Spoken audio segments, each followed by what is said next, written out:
Hi folks, this is DashCamDaddy and I just wanted to show you something. It's a rainy morning and well, yeah.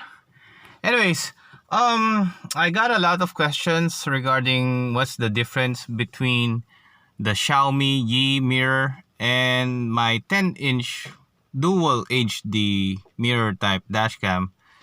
And well, luckily, my brother's car is equipped with Xiaomi Yi mirror. So I'm here to make a short comparison. First, that's the Xiaomi mirror. Okay, first, price point. Xiaomi Yi goes for 4.9, or well, the lowest I've seen online is 4.5. So let me just turn this on. And although Xiaomi Yi, well, I can say that ang linaw talaga ng camera niya. But here's the thing. Can you see how small the screen is compared to the actual size of the mirror?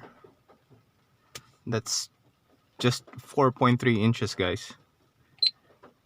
And well, this video doesn't really show how clear or how dreamy the rear cam feed.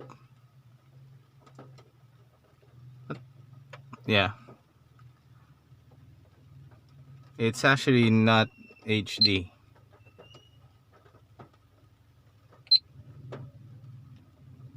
So the only thing that I like on this Xiaomi mirror is that first, it has Wi-Fi connectivity. You can connect your mobile phone to this device and download the recordings straight to your device for your viewing. And the front camera, the nighttime performance is actually very good. Ang ganda, magaling, ano siya, malinaw sa gabi lalo na. And also yung frame rate niya 30 frames per second, so very smooth yung recording. Again, for its price, 4.9, that's actually what you get. A big mirror, a small screen, with wireless connectivity to your device, and very, very good nighttime performance. Remember, 4.9. That's what you're getting. So let me step out of my brother's Toyota Altis and see what I got. This is the 10-inch model that I have. Boom. Can you see the screen and the mirror? Well, you're looking at it. Isa lang yung screen, isa lang yung mirror. Hello, good morning, baby. Let me swipe. DashCamDaddy. Yes, it's DashCamDaddy. Now, that's the rear cam feed. Kita niyo gano'ng kalinaw?